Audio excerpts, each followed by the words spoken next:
Hi everybody and welcome to the Squiggly Careers podcast. I'm Helen Tupper. I'm one half of your normal host. I'm normally joined by Sarah, but actually every day this week instead of Sarah, I am going to be talking to a different guest as part of our Setting Yourself Up for Success series. We've got 5 different podcast episodes, all on different topics, and I'll give you a bit of an overview in a moment, but it's all designed to help you with work right now. So this series is really about inspiring you and giving you lots of ideas for action. We know it's a hard time right now at work. We are all pulling on our resilience reserves and feels like we're coping with constant change. And so we wanted this week to be a series of positive and practical conversations that could give you a bit of control back. And we wanted to cover 5 different topics and also bring some different voices so that you're learning from other people as well. So yesterday was all about putting your strengths to work, and that was me talking to Marcus Buckingham. Today is going to be about building your personal brand, and I'll tell you a little bit more about that in a second. Tomorrow we're talking about the power of rest and how you can get more done by doing less, which sounds lovely. On Thursday we've got speaking up with confidence, and then finally the last episode of this series is about work, health and well-being. So back to today then. We will be talking to the award-winning and brilliant entrepreneur, Bianca Miller-Cole. Bianca's career is just fascinating. I mean, I could have just had the whole episode talking about her and her career. She's run several different businesses. You may know her from getting to the final of The Apprentice back in 2014. She's the author of a book called Self-Made, and she's also a successful public speaker. And that's just part of the things that Bianca does, to be honest. She's brilliant, and she's also a real expert in personal branding. And what I love about Bianca and her approach when she talks about personal branding is she's genuinely passionate about helping people to show up as their best. It comes across in how excited she gets when she shares her advice. And that's the other thing that I love, is how practical her advice is. I know that you're going to be able to take lots of different things that you can do away from this conversation. And we discuss like what are the elements of personal branding, some of the traps that people can fall into when they're building their brand, or some of the things that they might miss out. And then we have 3 brave listeners who shared their personal branding challenge with us, and Bianca discusses them in the conversation and shares advice with them. Now, we made sure as well that when we looked at some of the different listener challenges, that they would have quite broad appeal. So the challenges that we deal with are somebody who wants their skills to stand out more, someone who's got a portfolio career and wonders how best they're going to communicate that, and somebody who has just launched a recent side project as a coach and is curious about how they can find a unique space for their brand. So I really hope you enjoy listening and that you take lots away from this conversation. I really loved talking to Bianca. We laughed a lot, and I also took down a lot of notes for myself as well. So I hope you do too.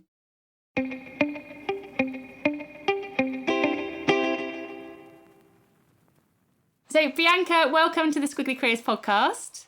Thank you for having me. Let's start with our first question then, which is about that term, personal branding. Sometimes when Sarah and I talk about personal branding, I can see her cringe like a little bit. I like the term. I think she finds the term personal branding, like she knows how important it is, but she's like, but it doesn't sound it sounds a bit too 1980s corporate. What does it mean to have a personal brand, and how do you articulate it to other people? It's so interesting you say that. I've noticed recently with speaking to more clients, they don't seem to like the term. Some people love it. They're like, yeah, personal brand. And some people want to say personal impact or personal market or developing you. And the brand element seems to throw people, because I think most people associate brands with big corporate entities or businesses. They don't often associate it with themselves.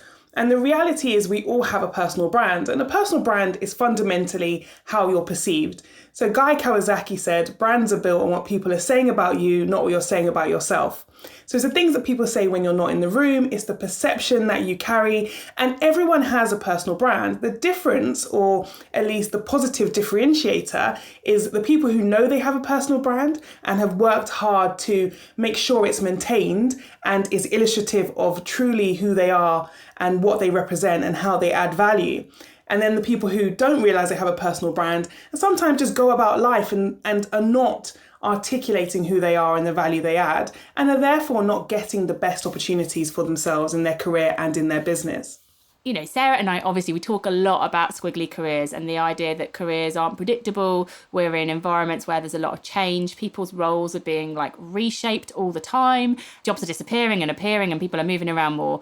And in the context of careers which have that like movement, do you think personal branding becomes more important? It's just as important as it always was. I guess I'm thinking, how does that evolve in line with squiggly careers? Sure. I think that when you think about a squiggly career, really, from a personal branding perspective, it's your brand story.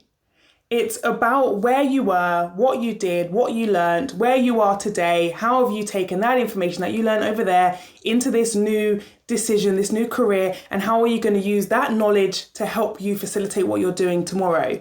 When you were that, what did you learn? What have you taken from that experience that you can now use to support, to supplement, to complement the work that you're doing today? And I think most people seem to think that they need to have a point of separation, when in actuality, people want to hear from real people. They want to hear a story. They want to hear that journey. And that journey of where you were and where you are today is all part of your story. And that's what makes you unique. And so use that positively to really articulate who you are today and how you got there. I was thinking as you were talking about where would a story start? If someone was saying, oh, I like this idea about a squiggly career story, but where do I start? Have you got any tips as the expert in building like stories and career narratives and things like that? Are there any other tips that you've got for helping people just like sharpen their story? I think when you're thinking about your story, you kind of unpick a thread of where it started. I always loved being creative. I always loved helping people. And that's the other thing for me. It was the entrepreneurial element, but also helping people. I love listening to people. I love understanding their goals and helping them understand how to get there, how to make it a reality. So those two things together helped me find what I was passionate about. So if we really went back and started unpicking what excites me, what do I want to do? What's that thread that continues to go throughout my career? You'll probably find that thing that sparks your attention, that gets you excited. I feel like it's a bit like whack-a-mole in that these things, they pop up, don't they? Like your entrepreneurial spirit, it kept coming up. It didn't matter what you were doing. It's part of you and it becomes, so I think like look back at your career history and see those things that keep coming up consistently because... And the things that other people say about you consistently. So you'll find if you really look back, if you really, dug deeper and thought about what other people say about you, often you'll find the thing that is underpinning what your values are that you've maybe not even realised, but everyone says, oh wow, she's so helpful, she's so clear, she's got, she really likes to help people, or she's really creative, or you're really good at math. Like there's always something that people have said that you start to think, actually, maybe there's something in that I can now take and make as part of my career or my business. If we were like to deconstruct personal brand into its like pieces, what are some of the most significant bits of our profile that contribute towards this personal brand? So when I deliver sessions on personal branding, we have what we call the 4 pillars of personal branding, which is PAC. So P for presentation, A for approach, C for communication, and K for knowledge. And in those 4 key pillars, we're talking about a variety of different things, but it is, the first 7 seconds to make an impression. So how are you dressed? How is that making an impact on your personal brand? And that's not to say that we want everyone to dress the same. You have to dress in a way that you feel best illustrates your personal brand, the culture of the organisation you're working in, and how you want to represent yourself, because that's an important part of building that personal brand. You've got approach. We're thinking about, how are you actively connecting with people? What is your body language saying when you're meeting someone for the first time? All of those sorts of things that will really help in the approach you have to building those relationships, to getting your personal brand out there. And then we've got communication. So when we think about communication, yes, that's where social media comes in a lot of the time, because now, as I said, as part of our lives, social media and the internet is quite an important part of that. So how are we articulating who we are, what we do, and what our values are on the likes of LinkedIn, Twitter, Instagram, Facebook? And I'm a firm believer in all of my social media is open, because I'm a firm believer in we are representing different versions of ourselves sometimes on different platforms. And so it's about creating a balance that you're happy with, but that you feel portrays your personal brand and who you are. And then communication is also about that visual, verbal, and vocal communication. So when you are speaking to someone, are you asking the right questions? Are you connecting with them? Does your voice sound like you're interested, that you're passionate, that you're confident? And then finally, K for knowledge. So essentially that underpins your personal brand. So what are the experiences you've had? Where have you worked? Who have you supported? How many people have been in the team you've worked in? What is your capacity for capability? So what else could you be doing? Could you be pushing yourself further?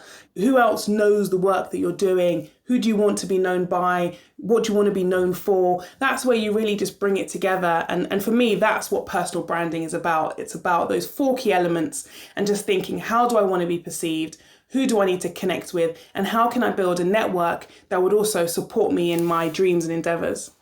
So in the context of building brands then, building personal brands, do you ever see any like mistakes that people make or traps that people fall into where you think it holds their brand back? Yeah, so there's a few. So one is, and I have a couple of clients who are guilty of this, just not putting any information or much information on LinkedIn at all. So they've got a profile, they kind of just stuck their name on it and where they work, but that's it. They've not made any effort to say, what is it they do? How do they contribute great value to the organization? How many people are they responsible for? Or what are their day-to-day responsibilities? They've not put a picture up, for example. And these are just little things that can make a huge difference whether someone wants to connect with them or not.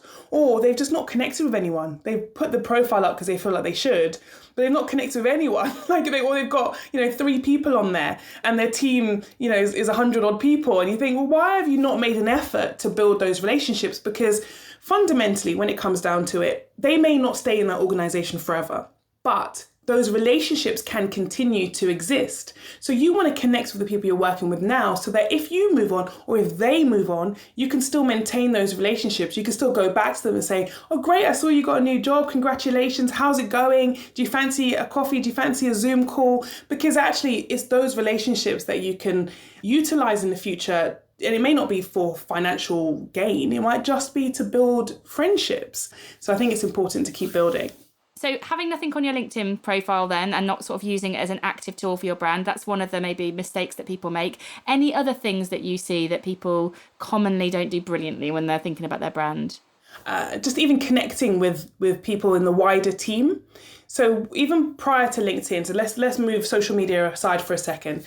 Think about who is in your team and the people who should be aware of what you do. So I always get my clients to map out what they want to be known for, who they would like to be known by, and who they are currently known by, right? Because what you find is people, when they say who they're currently known by, it's their peers. It's the people who are on a similar level to them, people they get on with really well. They might go to lunch with them and so on. And that's great. That's a good cohort to be friendly with. But actually, the people who they need to be known by is often the people in the senior leadership team. It might be someone in a different department. It might be the CEO, the manager. It doesn't matter. You need to really map out who do you need to be known by in order to achieve whatever your career aspirations are. And if they don't currently know who you are, what you do, why not? And what are you going to do about it? And so it's about really thinking, how can I build that stakeholder matrix that then gets me the advocacy that I need to then get opportunities. We all know that 70% of roles are filled via networks and never publicly advertised. So the reality is people are getting opportunities because of the people they know. So it is on you to build those relationships and make people aware of what it is you do and how you do it. And you need to have that clarity and sense of purpose. So for me, I'm always saying to people, okay, well, what is it you want to do? Okay, are you clear about what you want to do? What is your sense of purpose? What are your goals? Because without that, how can you then connect with the right people? How can you then tell people what you want to do if you don't really know it yet yourself? And I think that's really important. So Bianca and I were reflecting on how can we give people the best actionable advice to help them on the Squiggly Careers podcast. And we thought that one of the ways that we could do that is by looking at the profiles of some of the people that listen to the Squiggly Careers podcast. So we had lots of people via Instagram that sent us their profiles for Bianca to have a look at, more than Bianca could have had a look at. And so we selected 3 people. So we selected Anna, Kay Marine and Robbie. And Bianca's had a look at websites and LinkedIn profiles and CVs that those 3 people have sent us and has got some thoughts on, in the context of where their career is at the moment and what they want to achieve, what they could do differently with their brand. So what we're going to do now is talk through Anna and Kay Marine's and Robbie's personal brand and get some insights about what's working well and what might be even better if for what they're trying to achieve. But it isn't just about Anna and Kay Marine and Rob, it is about you listening as well. So the reason that we've selected these 3 people is that we think that they're the career sort of circumstance and the reason that they asked for help, we think that this is going to be applicable to quite a lot of people. So I feel like I'm probably not challenging Bianca because it's something that she does all the time, but we don't normally ask everybody to do this on the podcast, but we thought it'd be helpful. We're going to go through each person. I'm going to give you a little bit of their career context, and then Bianca's going to share some of her thoughts from having looked at the resources that they've shared with us. Good to go, Bianca? Good to go. So we're going to start with Anna, and Anna's context is that she's kind of in a mix of a bit of career confusion. There's quite a lot going on. She's got quite a lot of choices in front of her. She's not entirely sure about what she wants to do next or where she wants to go, but she really wants her brand to create a positive impression. So she's got an idea of how she wants to be seen and how she wants to come across, but not just yet what she wants to do yet. And so her question to us was, how can I create this positive impression, maybe while in the background I'm working out clarity on all the other things. So what were your thoughts there about using the brand to create a personal impression, Bianca? I felt that, having a look at her LinkedIn, that the sense of confusion that she currently feels was quite illustrated on the LinkedIn. I feel like we need to get Anna to a place where she has more clarity in terms of not only what she wants to do, but what she wants to be known for. So when I looked at her LinkedIn, so as an example, I'm a big fan of, underneath your name on LinkedIn, there's a section called the headline. I'm a big fan of having a headline that is keyword heavy as opposed to a sentence. And I'll explain why. So for example, Anna's sentence underneath her name says, facilitating multidisciplinary teams to ensure organizations are equipped to make the right changes to meet user needs and exceed employee expectations. Now, it's fine having a sentence. I don't have an issue of having a sentence as opposed to keywords. It's entirely up to you. However, that sentence is quite heavy. It's quite wordy. And it doesn't actually tell me what she does, in my opinion. And on the about section, I'm a big fan of the about section. I think lots of people miss that bit out. They just kind of crack on with writing the CV bit. You know, I worked here, I worked there for this amount of time. For me, the about section is like your online elevator pitch. That's your opportunity to illustrate what you do, how you do it, who you do it for, and why you do it. And I think she hasn't really illustrated the value that she brings to clients. So have some bullet points that clearly illustrate this, this, and this. This is what I do. This is how I can help you. This is how I'll do it. This is who I've worked with. Make it so clear that if someone could just skim read it and they'd get a really clear, concise overview of what you do and how you can help them. Okay, love it. Okay, so let's go on to our next one. I love our next one. So this is Kay Marine, and Kay Marine's got a portfolio career. It's a brilliant portfolio career because it ranges from a business which is all about hair extensions, which is called Celebrity Mane, which I love, and then she's also a business psychologist and coaching. So she's got quite a few streams to her portfolio career, and they're quite different from each other. And so her question was about, well, how can I manage my personal brand most effectively, given that I do a few things and that they are quite different? And she talked about, you know, I've got this Instagram profile here for this part of my business and this one for the other part. And is that okay or not? Should I bring it together more? What are your thoughts? So I definitely think with her Instagram pages, she should keep them separate.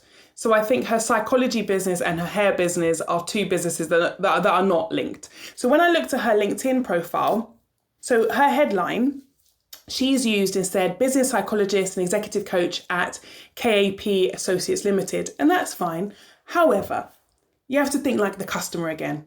Unless they know your business name, they are not typing in KAP Associates. So you're essentially wasting space, because in that space you could have had business psychologist, executive coach, expert in diversity and inclusion, mentor for, I think she said she mentors women, mentor for women. These are key words that will help people to understand straight away this is what she does.